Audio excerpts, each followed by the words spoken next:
ગુજરાતમાં પડી રહેલા કમોસમી ધોધમાર વરસાદે ખેતીવાડીને મોટું નુકસાન પહોંચાડ્યું છે। રાજ્યના અનેક વિસ્તારોમાં વરસાદના કારણે ઊભા પાકો ધરાશાયી થયા, જેના પગલે ખેડૂતોની આર્થિક સ્થિતિ કફોડી બની છે। ખાસ કરીને ડાંગર જેવા મુખ્ય પાકોને ભારે નુકસાન થયું છે અને ખેડૂતો સરકાર પાસે તાત્કાલિક સહાયની માંગ કરી રહ્યા છે। જમીનમાં 100% ભાતમાં નુકસાન થયેલ છે। ઘૂંટણસમાં પાણી ભરાયેલા છે। ખેતીમાં હાલમાં ભાત કાપણી થાય તેવું નથી, 100% નુકસાન છે। એ બાબતે સરકારશ્રી તરફથી કંઈક રાહત થાય તો ખેડૂતને બીજી વખત ખેતી કરવાનું મન થાય। અમારું ગુજરાન 60% જેવું ખેતી પર ચાલે, 40% જેવું જોબ પર ચાલે। કારણ કે છોકરાના જે છોકરા છે એ અભ્યાસ કરે છે, એ લોકોની 46,000 જેવી ફી ભરવાની આવે છે।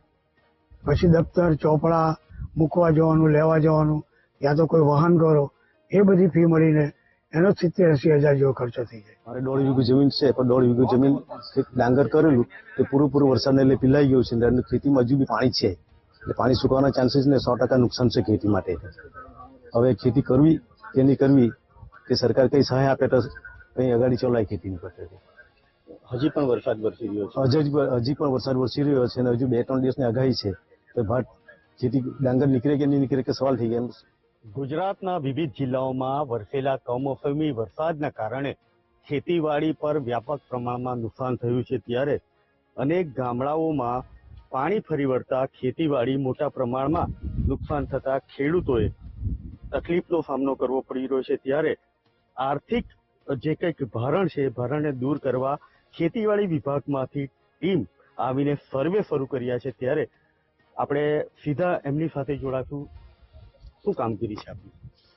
હાલ તો પ્રાથમિક સર્વેની કામગીરી ચાલુ કરી દીધી આજથી, અને બીજું કે ડિજિટલ ક્રોપ સર્વે માટે પણ જે સર્વેયરો નિમણૂક કરી દીધી છે એમના પણ આઈડી આવતીકાલે આવી જાય તો એ ડિજિટલ રીતે પણ આપણે ક્રોપ સર્વે થઈ જશે। તેમજ ખેડૂતો દ્વારા પણ જાતે પણ જો એમને સર્વે માટે કરવું હોય તો એના માટે પણ એપ્લિકેશન આવી ગઈ છે। એ બી લગભગ આજે સાંજ સુધીમાં એના જે સર્વે નંબરો જે છે NERR ઉપરથી એક્ટિવ કરવાના થશે, તો એક્ટિવ થઈ ગયા બાદ કોઈ પણ ખેડૂત એમના ખેતરેથી જાતે પણ સર્વે અને ફોટા અપલોડ કરી શકશે। એ પહેલાં અમે અમારી રીતે પ્રાથમિક સર્વે માટે અમે ફિઝિકલી ખેતરે જ્યાં વ્યાપક પ્રમાણમાં નુકસાની દેખાઈ રહી છે એ સર્વે કરીએ છીએ। આગળ પણ અત્યારે ત્રીજા 3 કે 4 પ્લોટ જોયા, બધામાં જ આવી રીતે તમે જોઈ રહ્યા છો કે ફણગા નીકળી ગયા છે, એટલે નુકસાની તો છે। 33% કરતાં વધારે નુકસાની ખરેખર છે ખેડૂતોમાં, એટલે એ બાબતે દક્ષિણ ગુજરાતમાં ખાસ કરીને ડાંગરની ખેતી લેવાતી હોય છે અને ડાંગરના પાકમાં મોટા પ્રમાણમાં નુકસાન છે, ત્યારે ખેડૂતો પણ આપણી સાથે જોડાયા છે। શું ખેતીવાડી કરો છો?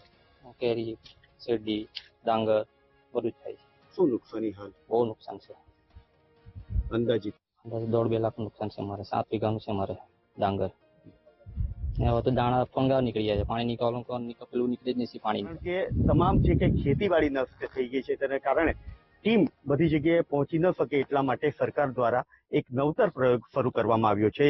Rakesh Solanki, VTV news, Navsari.